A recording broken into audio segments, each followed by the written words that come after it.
This is the new BMW 7 Series and it's a technological powerhouse. That means that I don't need to use my own iPad for some tenuous gag at the beginning of this video because the car actually comes with its own personal tablet. So you can use this tablet to control various functions within the car. Now, needless to say, this doesn't come as standard. You have to pay extra for it. In fact, a lot of things I'm about to show you now, you do have to pay extra for, and quite handsomely. We're talking thousands of pounds. So I'll just pull this down and I'll operate the car with this tablet. So we've got some green ambient lighting there. I think I fancy purple. So yes, look, I've changed it to purple. I can also, if I want to, just put on a nice reading light just there. There we go. So I can read the paper and the stocks and shares reports. I can control some other functions as well with this. I can, oh, actually it's a bit sunny today. I think I want to shut out all the lights so I can close the blinds. Actually, it's not sunny at all, is it really? It's going to get dark, so I can just reopen them if I want to.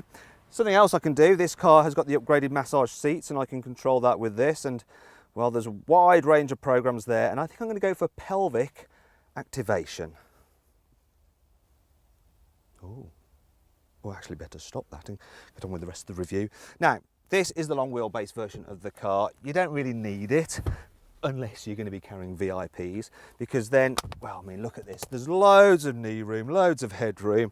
Actually, I need to put this back down because I want to control the seat. I can recline this car and it feels super luxurious. If I press this button here, I can control the front passenger seat, push it all the way forward. Obviously, you can have your CEO sat here, aren't you? And yeah, on the whole, very comfy, long wheelbase, or even in the short wheelbase, to be fair. If you need to carry 3 abreast, it's doable. You know, a little bit cramped on headroom.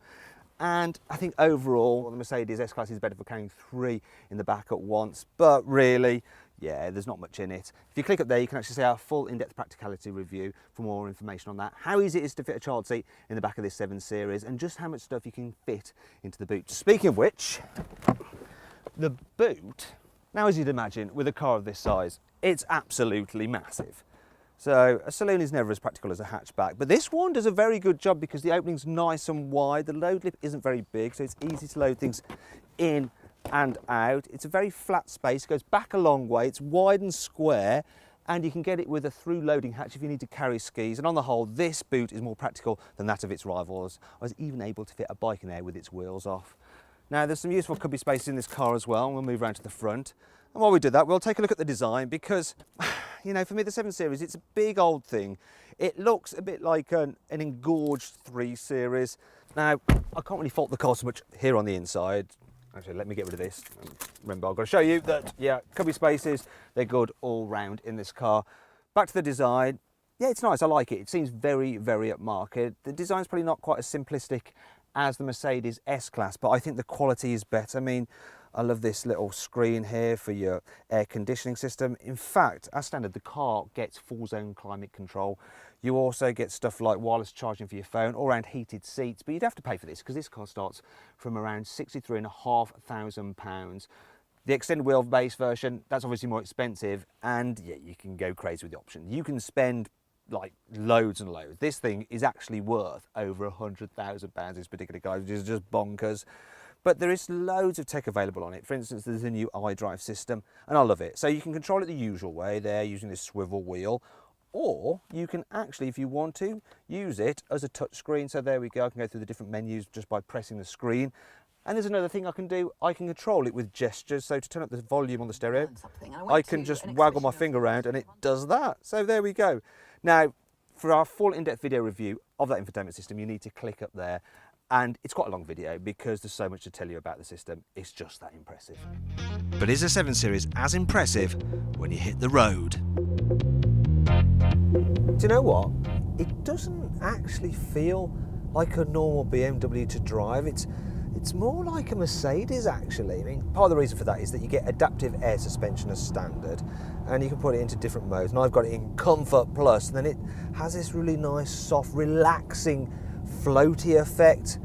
though you do feel the odd jolt through bigger bumps, and on rough surfaces it does fidget around a bit more than the super smooth Mercedes S-Class. You can tell that they're really trying to err on the side of comfort with this car. Still, you can press a few buttons and stiffen things up, and even get a system which will read the road ahead using the sat-nav and brace the suspension so your corner nice and flat. But yeah, on the whole, it does just feel a little bit different, a little bit, dare I say it, barge-like.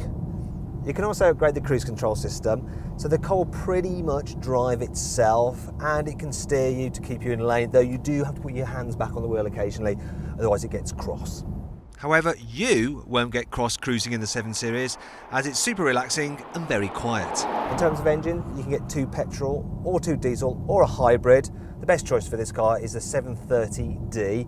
This is a 740D X-Drive with all-wheel drive and over 300 horsepower, and it'll get to 0 to 62 miles an hour in just over 5 seconds.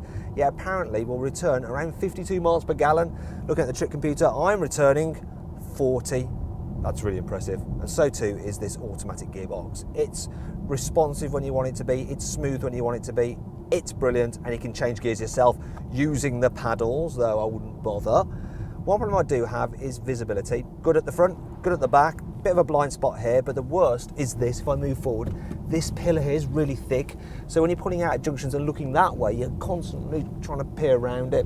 Now if you click up there, you can see for yourself by joining me for a 360-degree passenger ride video. There are some other annoying things about the BMW 7 Series. Here's 5. This protruding gear selector looks a little bit stupid and phallic. The gesture controls are a bit of a gimmick, and they don't work all that well, plus you look a bit of a tool driving along going like that. These carbon core badges look a little bit naff, and they're even worse when you find out that actually not that much of the car's core is carbon. The car looks so much better with silver accents rather than this black trim, especially as after watching a Motor Trend video, all I see now is a hockey stick.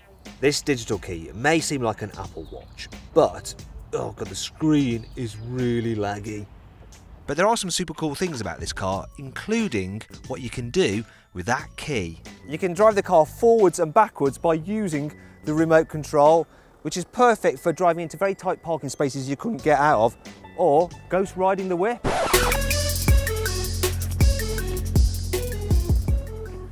With the virtual 360-degree cameras, you can look around the car completely.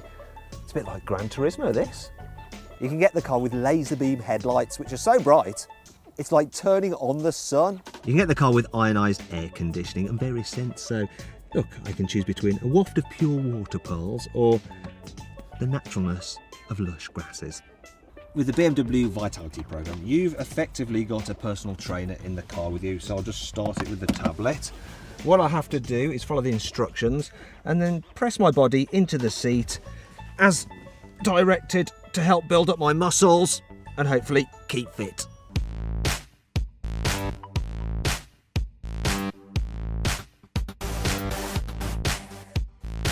So then, overall, what do I think of the BMW 7 Series? Well, its options are hideously expensive and it looks a little bit nondescript, but it's absolutely lovely on the inside and it's supremely comfy to travel in.